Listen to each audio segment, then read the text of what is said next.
लोगों ने शायद सुना भी नहीं होगा किसी सत्पुरुषों से। तो थोड़ा बहुत सुन करके महात्माओं से या सदग्रंथों से पढ़ करके ऐसा जाना गया है कि गृहस्थों के लिए, मानस में या अन्यत्र ग्रंथों से भी ये कहा गया कि गृहस्थ के लिए विशेष करके कलियुग में, कलियुग केवल नाम धारा सुमिर सुमिर नर उतरहि पारा।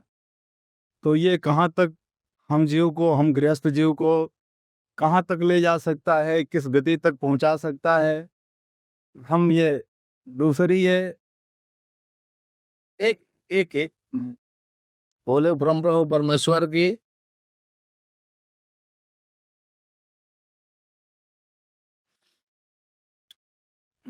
ग्रस्त शब्द का जो आपने संकेत दोपहर में प्रश्न उठाया था, तो हमने कहा था कि उसको, इस विषय को जब डील करूंगा तो कम से कम 1 घंटा समय चाहिए। तो क्योंकि ऐसे हम बोले भी तो पकड़ में आएगा नहीं। और रही बात, हमने कहा था कि मन पर आऊंगा तो मौका मिलेगा तो मैं इस विषय को रखूंगा। तो और आपने पुनः इस प्रश्न को उठाया, तो उस समय आप आश्रम कह करके उठाए थे। गृहस्थ एक आश्रम है।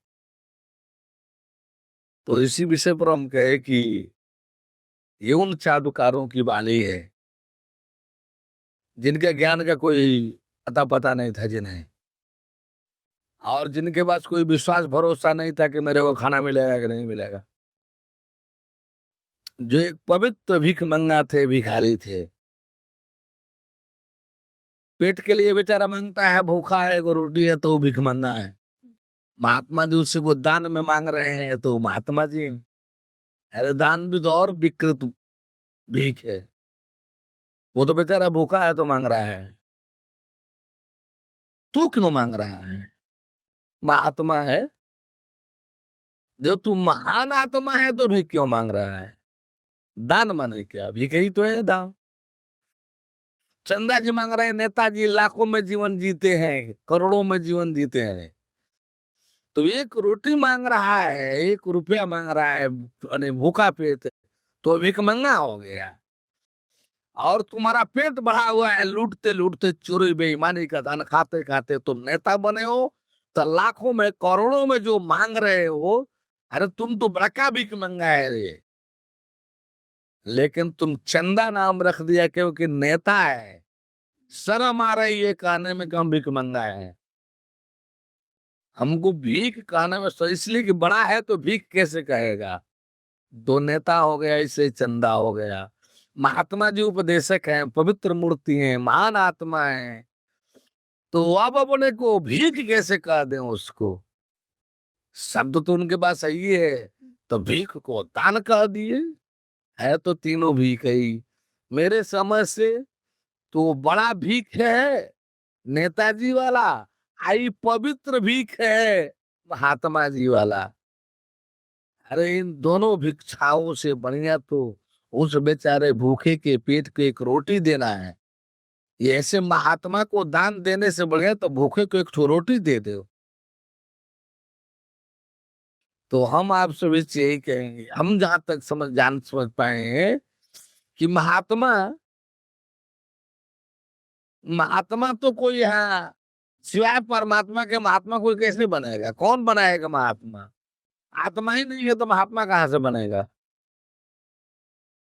तो उसी तरह से जो है, गृहस्थ कोई आश्रम नहीं होता है। इन चाटुकारों ने जो मुखौटा तो लगा लिया महात्मा का, मुखौटा लगा लिया धर्मोपदेशक का, चूड़ना पहन लिया महात्मा का, धर्मोपदेशक का, धर्म नाम की कोई जानकारी नहीं है, मैं जीने की जानकारी नहीं। आत्मा परमात्मा तो दूर रहा है, ईश्वर परमेश्वर तो दूर रहा है, तो ऐसो को कहां से उसका पेट पालन होगा? ईश्वर परमेश्वर से जुड़ा नहीं कि उधर से कोई व्यवस्था की बात आवे। ये एक सामान्य शरीर मात्र है। अब उसी में थोड़ा सा किताब उताब पढ़ा लिया, ग्रंथ पढ़ा लिया, दोहा चौपाई बोलने लगा, गृहस्थ बेचारा सुन करके मस्त होने लगा। क्यों? अब उसकी चाटुकारिता में लीन हो गया। अरे भाई आप तो सबका पेट पालन करते हो, सबका भरण भोजन परवरिश करते हो, नाना तरह की चाटुकारिता करके गृहस्थ को मुंह बुला दिया। गृहस्थ बेचारा फूल कर गुब्बारा बन गया। बस उसी के एवज में दान दक्षिणा लेना शुरू कर दिया। ये उसके साथ घोर धोखा था, गृहस्थ के साथ घनघोर धोखा था।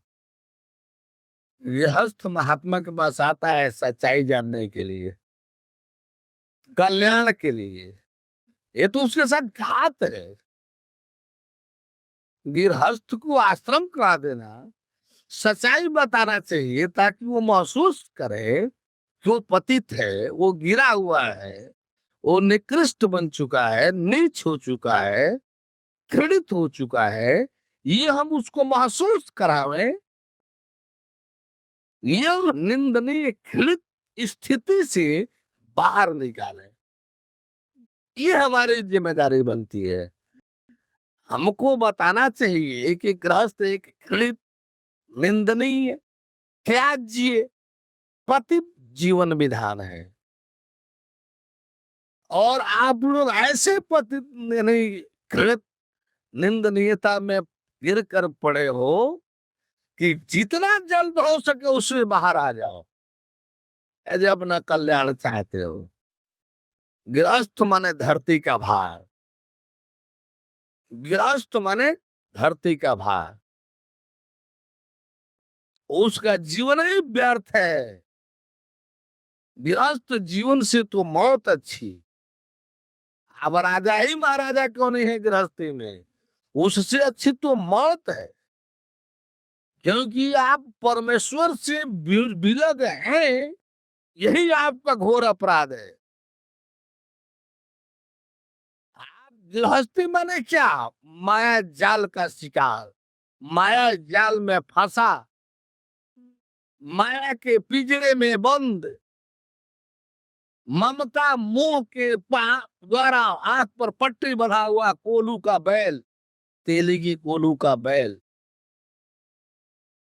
इसलिए पट्टी बांध देता है कोलू, तेली जो है आंख पर, कि बैल ये न समझे जो हम पास ही चक्कर काट रहे हैं, नहीं तो चकरा कर गिर जाएगा। पट्टी बंधी रहेगी तो लगेगा कि हम सीधे जा रहे हैं और बहुत दूर तक जा रहे हैं, तो चक्कर नहीं आएगा। सीधे जाने में चक्कर नहीं आएगा, चक्कर लगाने में चक्कर आएगा। तो उसी तरह से एक रानी मक्खी पाल लिया आप लोग ला करके घर में, उसी के इर्द गिर्द मजदूर बन करके कमा कर लाए, रानी मक्खी के चारों तरफ हम अपने को नाच रहे हैं। और आपका जीवन करोड़ों करोड़ों जन्म के लिए रानी जी का भी बर्बाद हो गया, और श्रमिक बन करके उसकी परवरिश में लगे हैं, आपका भी बर्बाद हो गया। ये दूरी आपको परमेश्वर का बनाना था। ये दूरी जो आप बीबी श्रीमती जी को बना लिया है रानी मक्खी की तरह से, ये दूरी आपको परमेश्वर का बनाना था। जब परमेश्वर को बनाते, उसके इर्द गिर्द में रहते, तो आप जिस तरह से अकिंचन, दरिद्र, पापी, कुकर्मी, नरक, ये सब आपके लिए शब्द नहीं रहता। तो आप कोई कमी नहीं, कोई चिंतन नहीं, कोई परेशानी नहीं। ये ड्रामा है और हम उस परमेश्वर के ड्रामा के खिलाड़ी हैं, पात्र हैं। दिखाई देता कहीं कोई दुख नहीं, कहीं कोई तकलीफ नहीं, कहीं कोई कमी नहीं, कहीं कोई परेशानी नहीं, कहीं कोई चिंतन नहीं। ये किसको है? झूठों को है। किसको है? बेईमानों को है। इस संसार में कौन दुखी कष्टी है, कौन परेशान है? झूठ, चोर, बेईमान। यदि ईमान आ जाए, संयम आ जाए, परमेश्वर के शरण में रहने के भाव आ जाए, तो ये संसार सच्चिदानंद की कुटिया हो जाए। ये संसार जो है सच्चिदानंद की कुटिया हो जाए, परमेश्वर ये धाम हो जाए। जो एक घृणित, पतित, मृत्यु क्षेत्र है, मृत्यु लोक कहला रहा है, ये जो है धाम हो जाए, धाम। बशर्ते हम ईमान अपने अंदर ले आ ले परमेश्वर के प्रति। छोड़िए परमेश्वर की बात, सत्य के प्रति। ईमान से सच्चाई को संयम पूर्वक यदि हम धारण कर लें तो कहीं कोई कमी, कहीं कोई चिंतन है ही नहीं। कमी चिंतन तो तब है जब हम बेईमान हैं, हम झूठ पकड़ करके बैठे हैं। रानी मक्खी एगो ला करके बाझा लीजिए, ही मधुमक्खी के छाता में एगो रानी मक्खी उठा लाइए, अपने आप 10 दिन में वो ढेर उस श्रमिक आकर के भर जाएंगे। आ दूर दूर कई कई किलोमीटर से फूल का पराग ला करके रानी मक्खी के चारों ओर इकट्ठा कर लेंगे।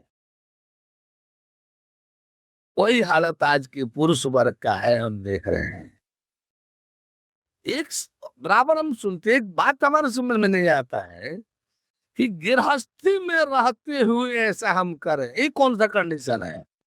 रसोई मारे दो अभी 2 मिनट और ले लूं, कहे तो ले लूं, नहीं तो बोले तो विराम कर दूं। बोलिए महाराज। हमारा कहना है आपको बोलना चाहिए कि हमारा जीवन क्या है, वास्तव में इस जीवन का कर्तव्य, मंजिल और कर्तव्य क्या है।